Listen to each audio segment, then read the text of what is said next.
I'm out here today at Waterhouse Brook, and I'm back over where the porcupine den is, and I've got his trail is really well marked here in the snow. So I wanted to show you guys exactly what that looks like and some of the characteristics that you'll see in a porcupine trail. So if you're ever out on our trail systems and you happen to find one, you know exactly what it is that you're looking at. So as you can see, grab the camera here and turn it around. Down here on the ground, you've got a typical porcupine trail. It's wallowed out, where his body's been pushing through the snow, and you can see his individual footprints in the trail as he's moving away. And it's going to wind and twist like this, because you got to think of a porcupine. He's kind of low and squat to the ground. He's almost like a bulldozer. When he gets going, heads right down through, pushes right through the snow. So you get this nice wallowed out channel. It really stands out. There's not any other animal in our trail systems anywhere that looks like this. As you can see, he's kind of come back through here, and I'll show you where he wound up at. This is the end of his trail and about as far as he'll go. Comes over here and he utilizes this white pine, and if you look on this surface, you can see some of these lighter colored areas. This is where he's been going up and down on a regular basis. And so he's traveling up that tree. He's going up there and he's nipping off branches, sunning himself, so forth and so on.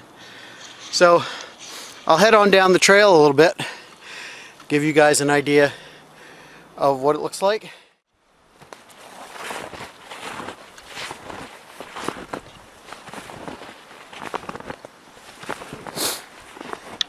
You can see right here, porcupines aren't the only ones utilizing the trail. This is a red fox who stopped to mark this area. As you can see, that right there is red fox urine. It's right there. And the red fox is using this trail because it's a lot easier going. Porcupine has packed it down very similar to what you see with snowshoes. So when we make a trail, it gets packed down real good and it hardens up. So that's what the porcupine is doing, and the other animals are starting to take advantage of it.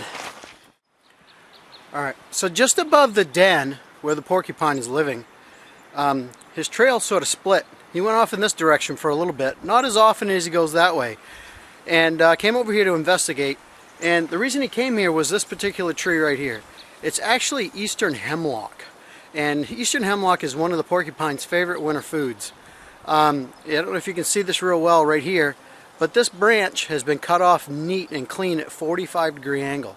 Now that's a sign of a rodent, and porcupine sign, whenever they clip branches and stuff from eastern hemlocks or pines or wherever they're cutting their browse from, it'll be a nice sharp 45-degree angle like this.